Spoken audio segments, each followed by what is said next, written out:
So you just I did not record it. I don't know. I sent the request and I don't know. Well, we have a Oh brilliant my start. This is God. good. I think the power of personality is Yeah, basically like when you're not very good at tech. It's like exactly.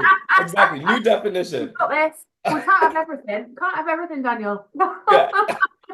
Okay. In 10 seconds, I'm going to give a 10-second intro and throw it right back over to you. Daniel live here with my new friend, Catherine. And I met Catherine on a random exchange on email when I was looking into conferences to see where my talk, The Power of Personality, was suitable. And voila, I met Catherine. And I just want to dive right in to learning about Catherine, why.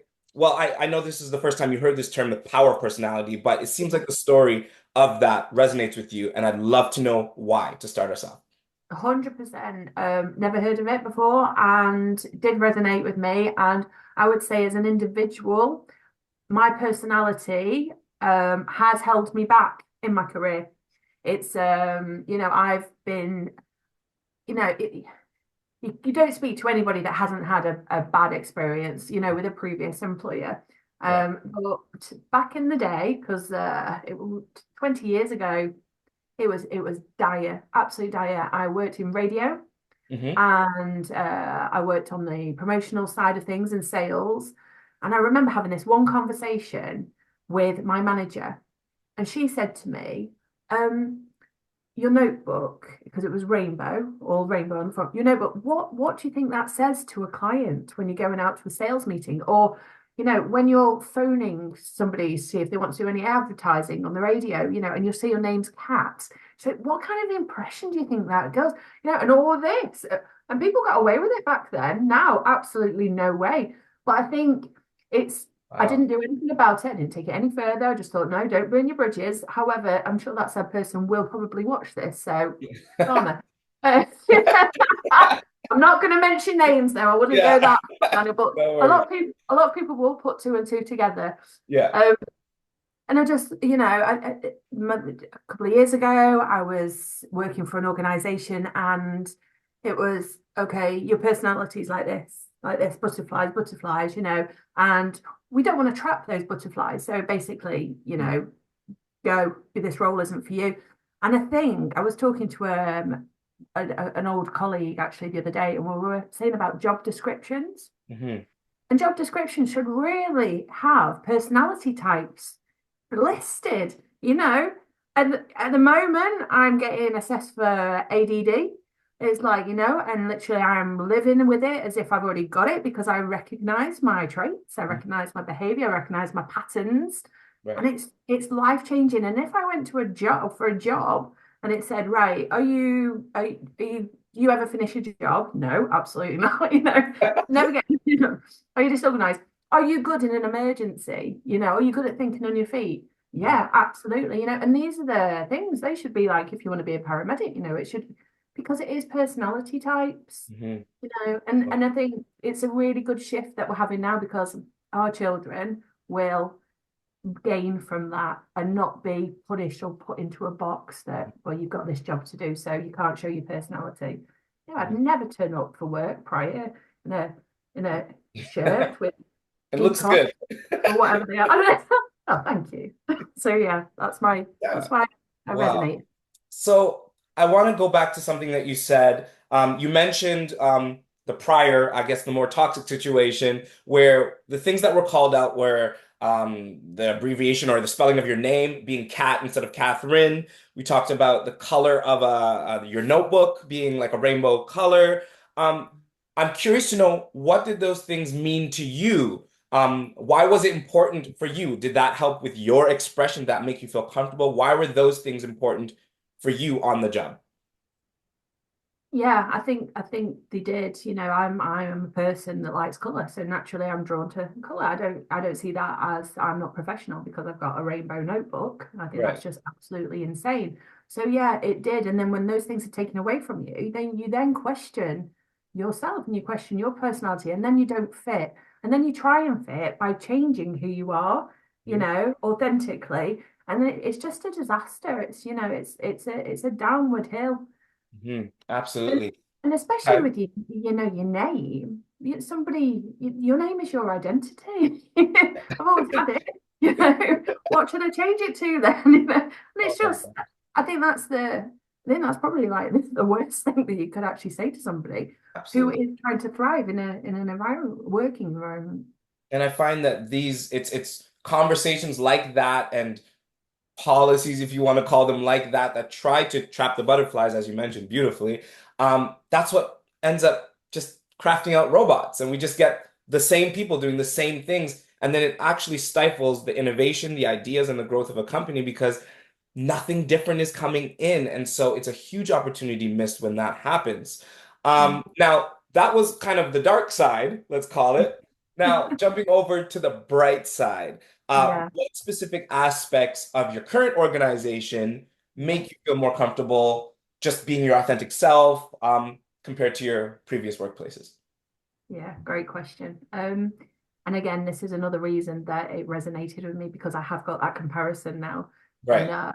everybody at Wellbeing at Work World would be watching and going, oh, but it's absolutely yeah, no, there she is, our champion. Yeah. Wheel Nice. her out a few more Yeah. times. Hang that drum. Yeah.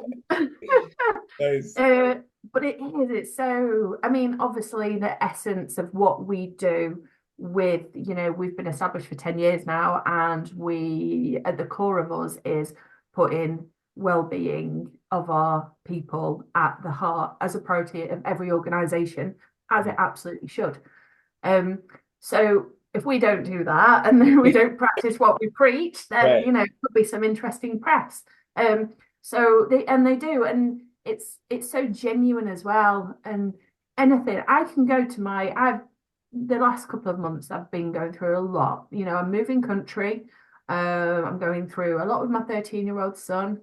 And continuing to go on with my 10-year-old daughter, with the country move, and you can Yeah. imagine. And I work in sales. I hate that. I don't class myself as a salesperson. I just class myself as somebody who's passionate about it and, come along with us on the journey. Yeah. But naturally, without the sales coming into the business, then the business doesn't work. And that's on my shoulders. I cover UK, Europe, Middle East, and Africa. It's a big patch of the world, that. Yeah. But I had a very honest conversation with my manager and said, all this is going on in my life behind the scenes, and I'm really struggling. And I felt so comfortable being that vulnerable person because I knew that I believed the threat wouldn't be, well, you're not performing, so off you go. It was support. It was all these things. Well, why don't you write your list and you prioritize and set deadlines and stuff. And it was total support. And every time I have a meeting, it's always, well, what's going on in your world? How are you today? And it makes such a difference. I've gone all goosey just like talking about it. And Yeah. I feel like, oh, I'm getting upset. I feel like I've found my forever job, my place, my Wow. purpose. I really do. And if everybody could have that feeling when they got up in the morning and went to work, it would be a very different world. It would. I feel very blessed. That's so beautiful. That is so beautiful. And what I love about, well, first off, I'm so glad this is being recorded because look at the passion and look at what it means to people to share what's going on in their lives, even with employers and sometimes with the world. Now, if we get into an environment where all of that is packed away and all of that is silent, so it's not invited into the job, then it's all bundled up. And where are you going to let that out? And that's what happens when we get burnout or people just the quiet quitting or, all these different things. People just want to let it be known that I want to be here, I want to participate, I want to give my best. But at the same time, I'm a person and I got a 10-year-old and a 13-year-old, which I have a 7 and 5, so I'm not there yet, but whew, I can only imagine. Look, Yeah. yeah, But my phone's always on for you. To okay, good. reach Now out, that I we have know. this connection, perfect. But this is your reality. This is what you're dealing with, moving countries. This is the person. And so I'm a strong believer that the person has to be heard, invited, listened to, and prioritized. Yeah. has to get the job done properly as well. Like it all works together. And I just love just seeing the passion come out of you as you're talking about it, because look at a person when they find their place. And you said it's a forever job. So Yeah. I talk about this in a sense where we're trying to fix things like retention and keeping people and talent recruiting. Here it is. This Yes. there's strategies, but there's also just putting people first, that human-centric approach to business. So I absolutely love that. And you got me with goosebumps too. So that's awesome. Good. Amazing. Okay. I want to give So I have one more question formally, and then I'm going to end off with kind of reverse question, which I'll explain after. Oh, But crikey. my last question is, can you share an experience where expressing your true personality at work led to a positive outcome, result, innovation, idea, anything? I mean, this could even be an example of it, but I mean something else where just showing your personality just opened up a door that probably wouldn't have been opened. Yeah, I can actually. And I couldn't whilst you were asking that question, but then it came to me. Okay. So, Now that we got it. yeah. When I was 18, I went to university to start studying to be a primary school teacher. Hated it. I thought, no, this isn't for me. I love children. I'll be Yeah. a mum one day. I don't want to be a teacher. Now at the age of 44, I think I would absolutely love it. However, that's not my path. And I was in Manchester. I went to Manchester University, and I went to see a musical called Oh What a Night, and it had Kid Creole and the Coconuts, August Donnell. No, you're probably a bit too young for that, Daniel. Anyway, so he was the lead in it, and I was sat there listening to the whole being in a theatre with the live music, and I felt like, wow, I found my place here with especially with music. I always knew that I love music, Mhm. live element. So thought, okay, this is a food for thought. So after, with my friends, we went to the pub round the back because that's where all the cast were and the stage management and the crew and everything. So I went there and I got talking to the stage manager, okay, of the show. And I just said to him, is there any way that I could come and do a little bit of work experience behind the scenes on the musical?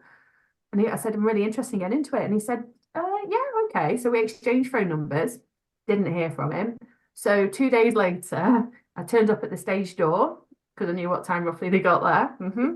But I was like, hey, you remember me? Yeah, yeah, yeah. I said, can I come and do it? And he was like, absolutely, come tomorrow. So I was like, right, fantastic. So I went the next day, went backstage with all the bands, all the cast, absolutely loved it, loved the theatre, loved how it's so live and reactive and everything about it. Thought this is my new career path because I'm quite good at that. I think it's the ADD that it's like, oh, okay, well, we'll do this now and then we'll do this. Like, Yeah.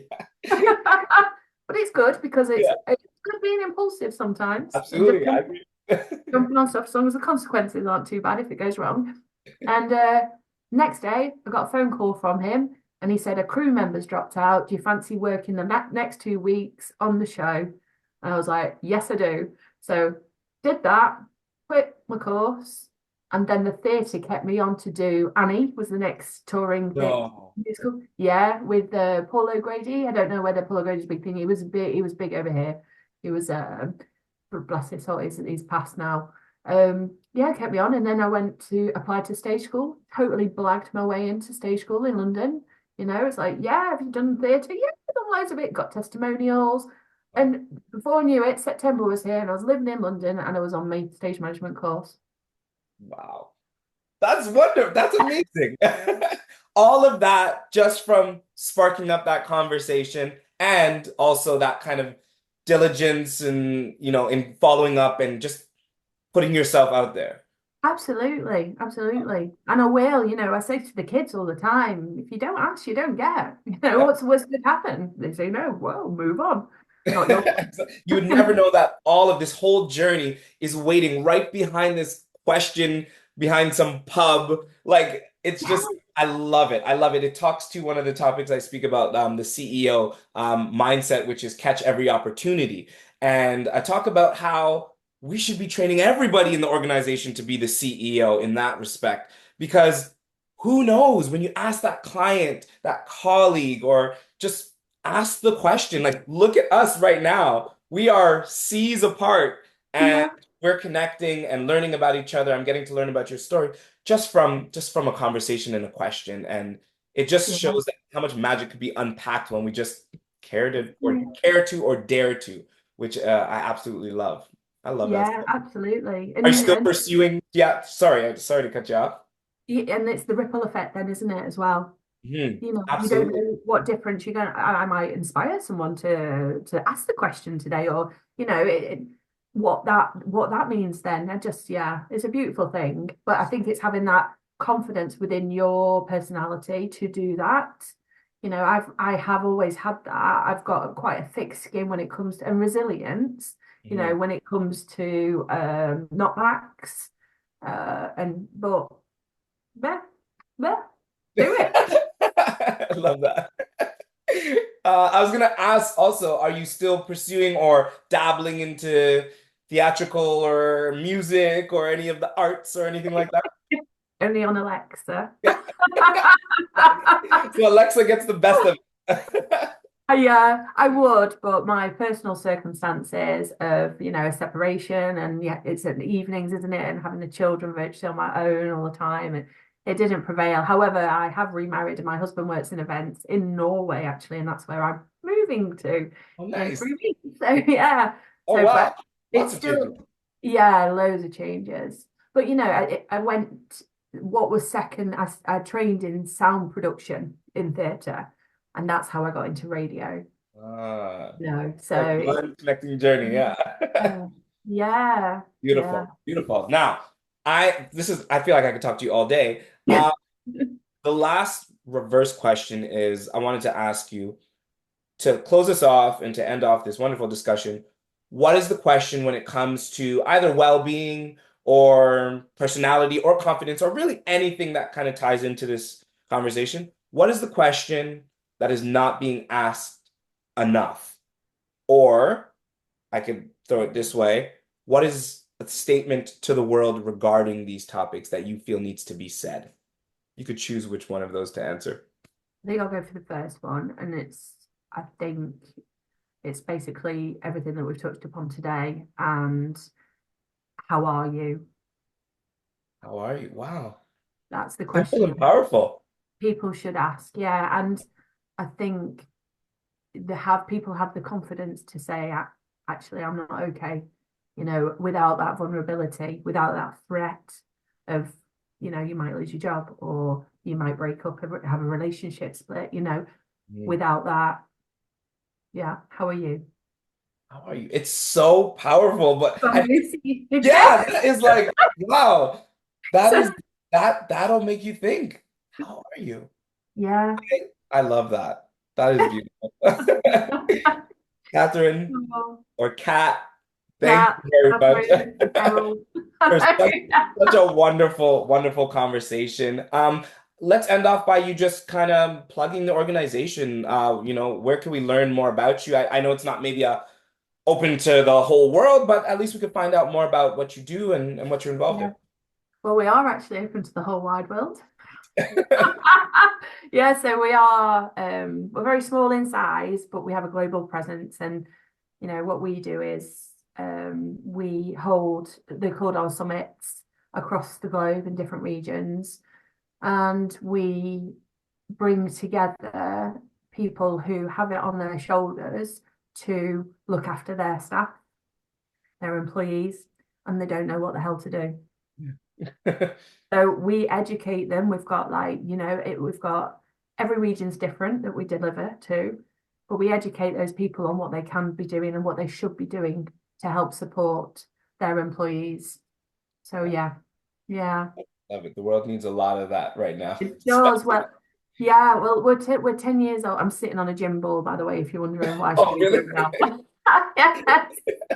You did it really well. Thank you. It's good for the hips, Yeah. apparently. Keep it loose. Yeah. So our founder and CEO, Chris Cummins, 10 years ago, his partner was having a really rough time at work and no support with mental health. And back then there was nothing, you know. Mm. And he said he made a pledge. He said this has to change. I'm going to put it at the heart of every organization, well-being of people. Because well, we all know, don't we, the consequences of burnout and Yeah. etc. Um, so yeah, and 10 years on, we started in London, and 10 years on, we're in 20 different regions across the globe, and and growing and spread. It's a mission, but we have a very, very strong community. So yeah, it's good. Love Ripple. it, love it. Well, I am gonna try my best to stay plugged in with you guys, and I'm going to apply what you said in asking how are you more often. Yeah, So I yeah. really, really And appreciate that. if someone, most people, my encounters are people go, yeah, I'm okay, or yeah, I'm fine, and then ask again. Yeah. How are Like, you? no, but how are you? How Yeah. really? How are you? Mm. And then don't go around letting people just offload on you like Yeah. energy vampires. Yeah. But yeah, you just don't know what difference you can make to someone's life just by that question. I love it. I love it. Catherine Clarke, thank you very much. Daniel Lewis here. I always say that the secret to succeeding in business is in the first two letters of business. Be you, and have a good day. Thank you.